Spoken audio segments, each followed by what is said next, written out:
Flashback. Hello everyone, welcome back to another blog. আজকে আমি তেমন কিছু বলবো না, তোমরা জাস্ট ভিডিওটা প্রথম থেকে শেষ অবধি দেখতে থাকো, স্কিপ না করে। আশা করি তোমাদের ভালো লাগবে।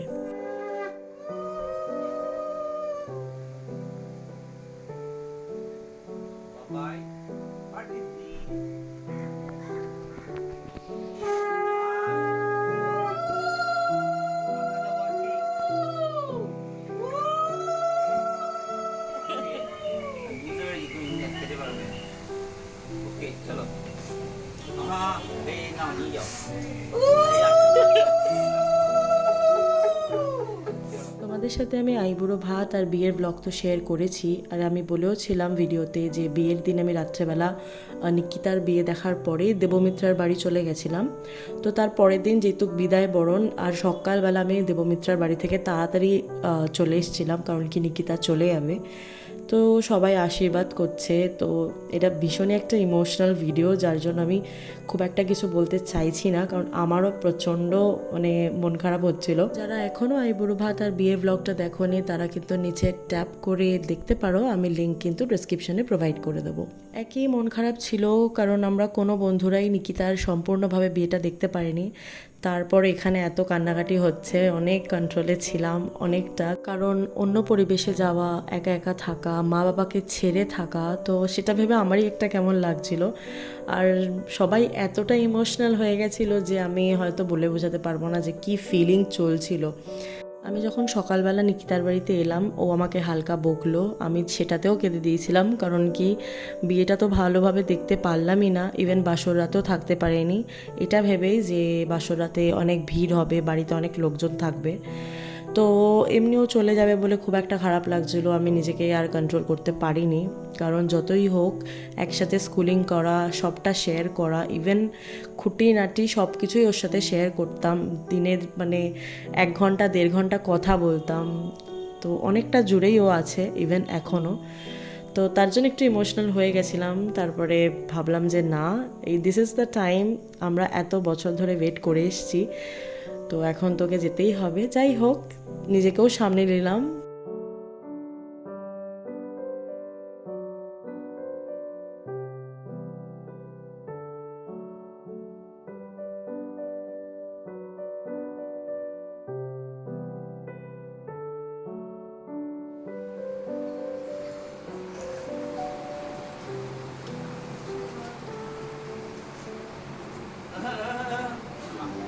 ये के पार्टी के आ रही है कि नमस्कार करे ना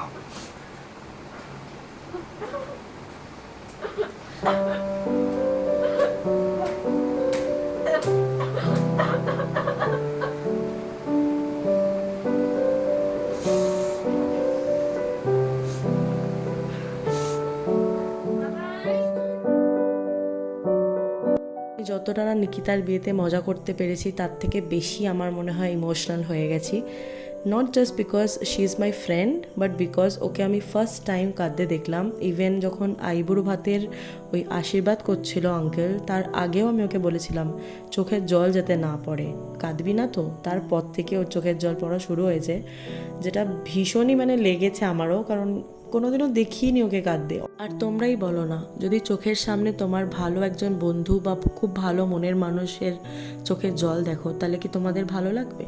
তো সেম ফিলিং, তার জন্য সবার চোখেই জল ছিল। তো তারপরে এখানে গাড়ি চলে এসেছিল, তাই নিকিতা চলে যাচ্ছিল, যেটা খুবই আপসেট ছিল, তার সাথে একটা খুশিরও ব্যাপার ছিল যে সব কিছু ভালোই ভালোই হয়েছে।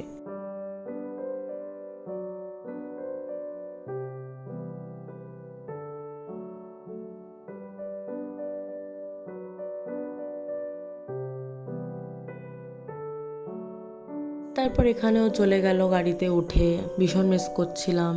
আর বাড়িটা কেমন একটা ফাঁকা ফাঁকা লাগছিল, একটা জমজমাট ছিল, সবাই চুপচাপ হয়ে গেছিল, আর আমারও খিদে পেয়ে গেছিলো। তো যাই হোক, আমাকে এখানে খেতে দিয়েছিল হচ্ছে লুচি আর ওই আলু ঘুগনি, যেটা খুবই ইয়াম্মি ছিল। আর আমরা তারপরে লেগে পড়লাম গিফট খুলতে। হ্যাঁ, এবার অনেকেই ভাবতে পারো এ মা একদিন বিয়ে হলো পরের দিনই মানে গিফট খুলছো।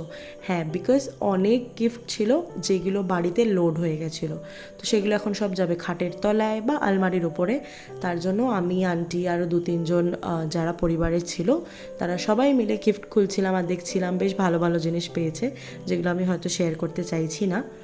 তবে হ্যাঁ, এতগুলো গিফটের মাঝখানে যেটা আমার পার্সোনালি ফেভারিট ছিল সেটা হচ্ছে এই মিরাজিওর ব্যাগটা, যেটা ভীষণ সুন্দর ছিল। তো যাই হোক, এখানে গিফট টিফট সব রেখে দিয়ে চলে গেছিলাম মেহেন্দি পরতে। ঠিক বলেছিলাম আমি বিয়ের পরের দিনই মেহেন্দি পরবো, বিকজ সবার হাতে মেহেন্দি ছিল এক্সেপ্ট মি। আর আমি তো দেবমিত্রা শ্রৌশীকে পরিয়েছিলাম, তো কোনো দিনই আমি ডান হাতে পড়তে পারিনি, আমি শুধু মেহেন্দি পরতাম বা হাতেই।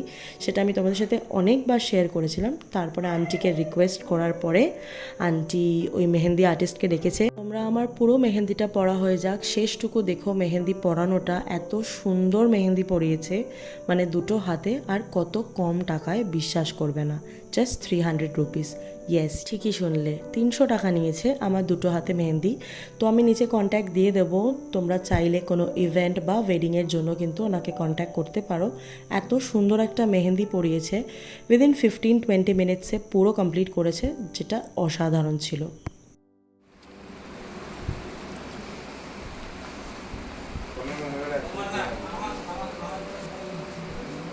ঠিক আছে, মামি দিদা আমাকে এখন খাইয়ে দিচ্ছে, আমার বিয়ে না তো, নিকিতার বিয়ে। নিকিতা চলে যাচ্ছে শ্বশুর বাড়ি। আজকে আমি পরে নিয়েছি 2 হাতে মেহেন্দি, এবার খাবো, খেয়ে ঘুমাবো। তারপর ঘুম তো হলোই না, আমি প্রায় 4 ঘন্টা মেহেন্দিটা রেখেছিলাম। তারপর একটুখানি ধুয়ে এখন একটুখানি বেরোচ্ছি, কারণ আমার একটা কানের দেখতে যেতে হবে।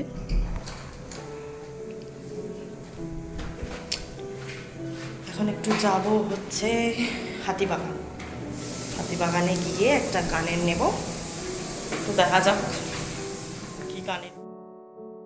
হাতিবাগানে যাওয়ার কারণ ছিল একটা কানের কিনবো, কারণ কি রিসেপশনে পরার জন্য আমি একটা মিশো থেকে কানের অর্ডার করেছিলাম, যেটার ডেলিভারি ডেট অনেক লেটে ছিল। তাই ভাবলাম একটা কানের কিনেই নিই, সেই ভেবে গেলাম। তো এই পটলিটা দেখছিলাম, কারণ কি আমি রিসেপশনে গ্রিন কালার একটা শাড়ি পরেছিলাম।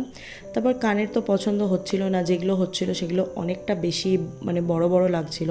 এটাও পছন্দ হচ্ছিল, but this is too much.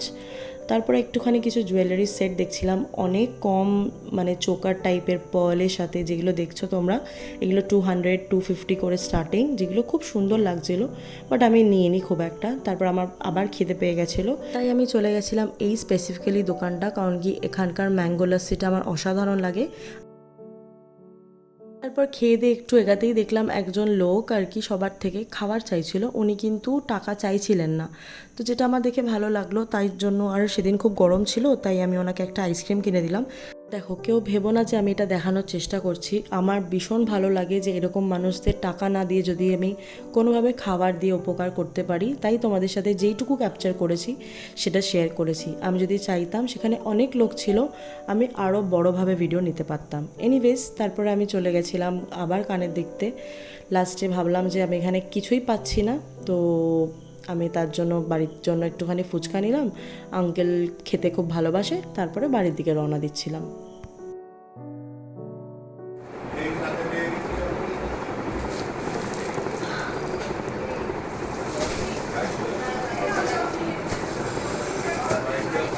এত তথ্য সাজানো যায়। তারপর কি আবার বাড়িতে এসে তথ্য গোছানো, কারণ কি বউ ভাতের জন্য যেই তথ্যগুলো যায় আমার ঠিক জানা নেই, সেটাই মনে হয়। তো সেই তথ্যগুলো গুছিয়ে দিচ্ছিল ঘরের মধ্যে, আর আমি সেগুলোকে অর্গানাইজ করে আর কি ঠিকঠাক মতন করে বাইরে রেখে দিচ্ছিলাম। তারপর ভাবলাম একটুখানি ফ্রিজে কোল্ড ড্রিঙ্কস আছে, খেয়ে নিই, কারণ কি কোল্ড ড্রিঙ্কস খাওয়ার তো পোকা আমি। তো সেরকম করেই দিনটা আমি কাটাচ্ছিলাম, পুরো নিকিতা ছাড়া আর নিকিতার পরিবারের সাথে, যেটা ভীষণ ভালো লেগেছে আমার।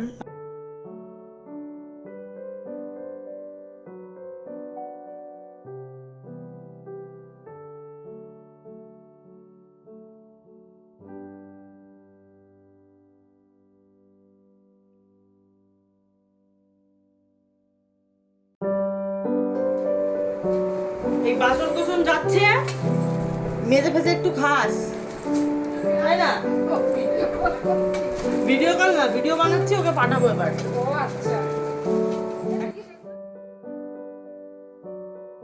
আমার সব গোছানো হয়ে গেছিলো, প্রায় তখন 12টা 12:30 মতন বাজে। আমরা ডিনার করব সবাই একসাথে। আমি আজকের জন্য ভিডিওটা এখানেই শেষ করছি, খুব একটা বড় ভিডিও করিনি, বাট তাও যদি তোমাদের কোথাও গিয়ে ভালো লেগে থাকে তাহলে কিন্তু অবশ্যই একটা লাইক করে যেও, আর কমেন্ট করো কেমন কি ভিডিও ভালো লাগছে কি খারাপ লাগছে, আর অবশ্যই কিন্তু শেয়ার করো বন্ধুদের সাথে। আর যারা প্রথমবার এসছো আমার চ্যানেলে, please do subscribe to my channel. আজকের জন্য এইটুকুই, দেখা হচ্ছে খুব শিগগিরই নেক্সট একটা ভিডিওতে। বাই।